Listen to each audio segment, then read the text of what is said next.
We have been talking about how to prove triangles are congruent by side, side, side, side, angle, side, angle, angle, and hypotenuse leg. And now what we're going to do is we're going to write what's called a triangle proof.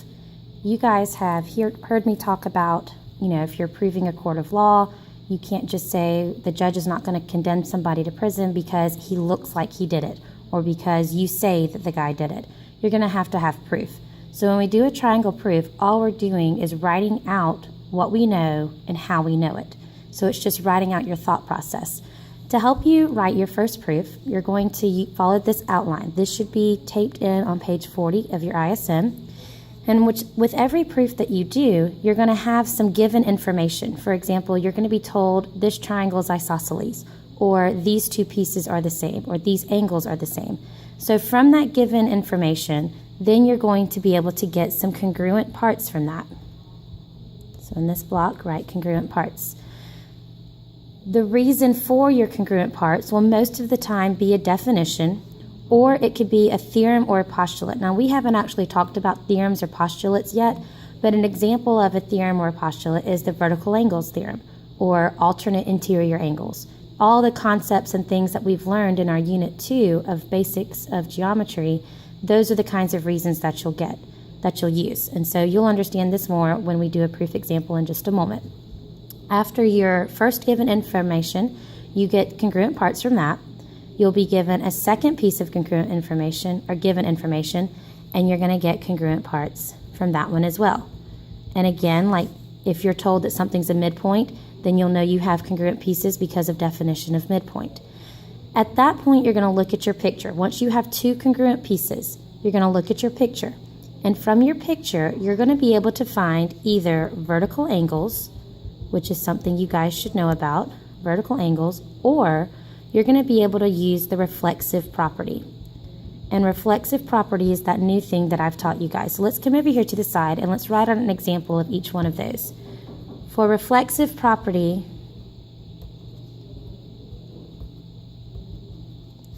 if you have two triangles that look like this, and you've got where they share this piece is congruent to itself. So that's what the reflexive property looks like. So if your triangles are glued together, you're going to use reflexive property. For vertical angles, if your triangles make an X, because remember I taught you guys that vertical angles is you look for an X. So if your triangles make an X like this, then you'll be able to show these two angles are congruent for vertical angles. So when you look at your picture, it's going to look like this or this. And you can use reflexive property to say this piece is congruent, or you can use vertical angles to say these two angles are congruent. So then in your proof, you'll have your third congruent part. And once you have your third congruent parts, then you can use, once you have 1, 2, 3, then you'll be able to say that your triangles are congruent. So your last step is to have congruent triangles. And your reason for the triangles to be congruent will be one of these 5 reasons that we've just talked about how to prove triangles are congruent. We'll come back in another video and talk about CPCTC and what you do in these last 2 steps. But for now, we're going to start with these 2. So let's do our first proof. In your ISN, I want you to copy this down. Let's say you are given that triangle MAT is isosceles. I want you to draw this picture.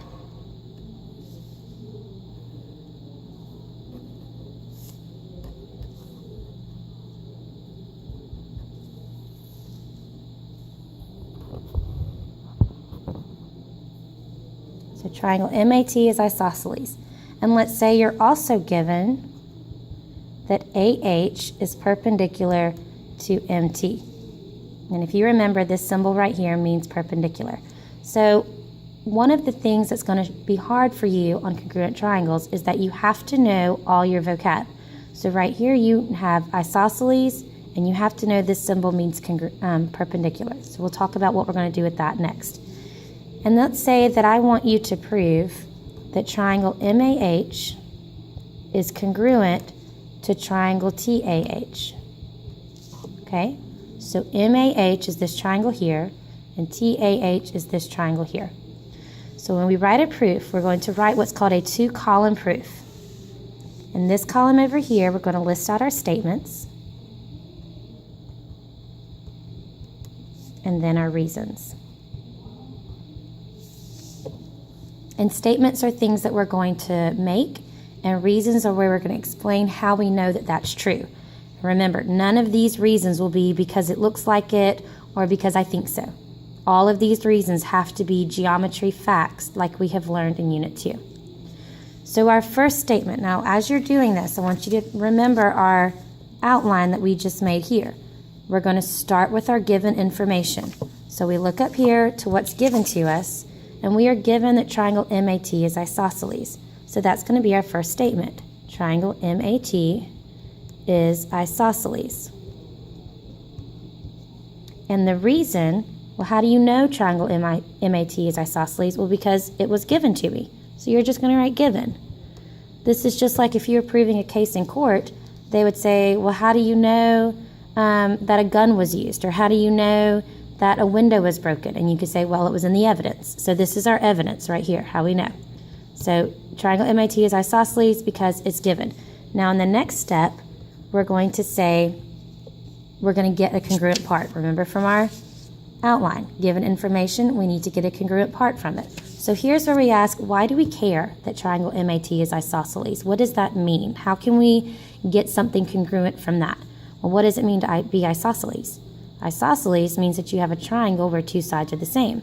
So look at our triangle over here. If triangle MAT is isosceles, that means two of these sides are the same. So which two sides are the same? MA is congruent to TA. And remember what I said about all the letters. You can't say MA is congruent to AT. Remember when we did triangle cat and triangle dog? You have to match up all the pieces. So MA corresponds with TA. So when you write it, make sure you write it so the corresponding pieces match up. So we're going to write segment MA is congruent to segment TA. Now when we say that, we're going to say how we know. Well, how do you know MA is congruent to TA? We know because we were told it was isosceles. That's what it means to be isosceles. So our reason is going to be the definition of isosceles. And if you look at our outline here, give information, get a congruent part from it, and then use the definition as your reason, or a theorem or a postulate like vertical angles or alternate interior, all that kind of stuff. Okay, so we know MAT is isosceles, therefore segment in MA is congruent to segment TA. Come over here to your triangle and put marks on MA and TA so you know that those pieces are the same. Okay, go back to your outline. The next step, we're going to use the next given information. So step 3, what else is given to us? Well, we're told segment AH is perpendicular to segment MT. So segment AH is perpendicular to segment MT. How do we know that? It was given to us. Okay, now we have to get another congruent part from this. Why do we care? If you say this in a court case, if you say these segments are perpendicular, the judge is going to say, okay, and what does that mean? How can you get to your point from this? Well, perpendicular, if you remember from Unit 2, perpendicular means that two lines intersect at a right angle. So if I'm telling you that AH is perpendicular to MT, that means AH and MT intersect at a right angle. So that means this is a right angle and that is a right angle. So we're going to come over here to statement 4, and you can say angle AHM and angle AHT if you want to. I think it's a lot easier if we just put a 1 and a 2, and we can just call them angle 1 and 2. And that way we don't have to worry about matching up the letters quite so much. So in statement 4, I'm going to write angle 1 is congruent to angle 2, and my reason, how do you know 1 is congruent to angle? My reason for why angle 1 is congruent to angle 2 is going to be because this is perpendicular. Now, if we were doing a formal proof, there'd be a couple of extra steps that we would need to add in here. But for what you guys are going to do, because this is perpendicular, that means these have to be right angles. And since these are both right angles, that means they're congruent. So that step that I just described there we would actually need to write that down, but since this is our first proof, we're going to skip a couple of steps here. So we're going to say angle 1 is congruent to angle 2 because definition of perpendicular. And you can just write out the symbol instead of doing the word, because perpendicular means they make right angles, and since they're both right angles, then angle 1 is congruent to angle 2. So when we follow our outline, we have given information, congruent parts, given information, congruent parts. If you notice right here, we have 2 congruent parts listed in our proof. Once you have 2 congruent parts listed, then you're going to be able to say, look at the figure, and from the figure, you're either going to have this picture or this picture, reflexive property or vertical angles. So we look at our picture. Well, which one do we have? We have reflexive property. These 2 triangles are glued together right here. So in step 5, we're going to say reflexive property for our reason. Now, what does reflexive property mean? Reflexive property means that AH is congruent to AH. Now, it's a little silly to write it out, AH is congruent to AH, but that's what you have to do because when you're doing congruent triangles, you have to prove that all the pieces are the same. So what we're saying is the AH that belongs to this triangle is congruent to the AH that belongs to that triangle. So we're saying segment AH is congruent to itself, basically. And the reason we know they're congruent is because it's a reflexive property, because they're congruent. Because they're glued together, excuse me. So now we have 3 congruent parts. And once we have our 3 congruent parts, now we're able to go to congruent triangles. So step 6, we're going to say triangle MAH is congruent to triangle TAH. Do y'all see this statement right here where we're trying to prove? Whatever you're trying to prove is always going to be your last statement. So you can always take this and go ahead and write it down at the bottom if you know how many steps there are. If you don't know how many steps there are, then you can just wait and write it at the end. But that's what you're trying to prove, so that's going to be the last thing you say. So we're saying triangle MAH is congruent to triangle TAH because why?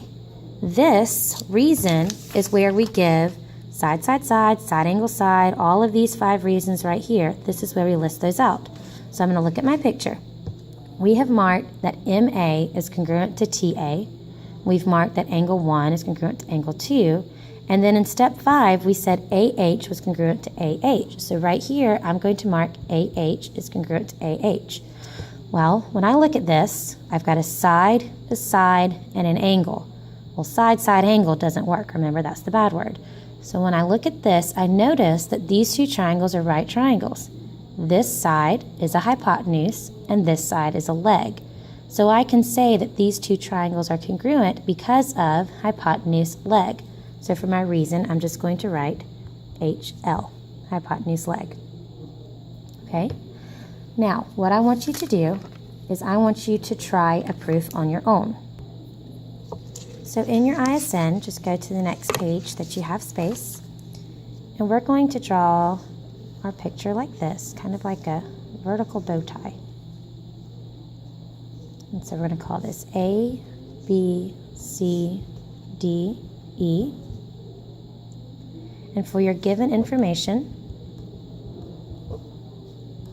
you're going to be told that segment AB is parallel to segment DE. So here again, you've got the symbol. AB is parallel to DE, and you'll be expected to know what that means. C is the midpoint of AD, segment AD. And what I want you to prove is I want you to prove that triangle ABC is congruent to triangle DEC.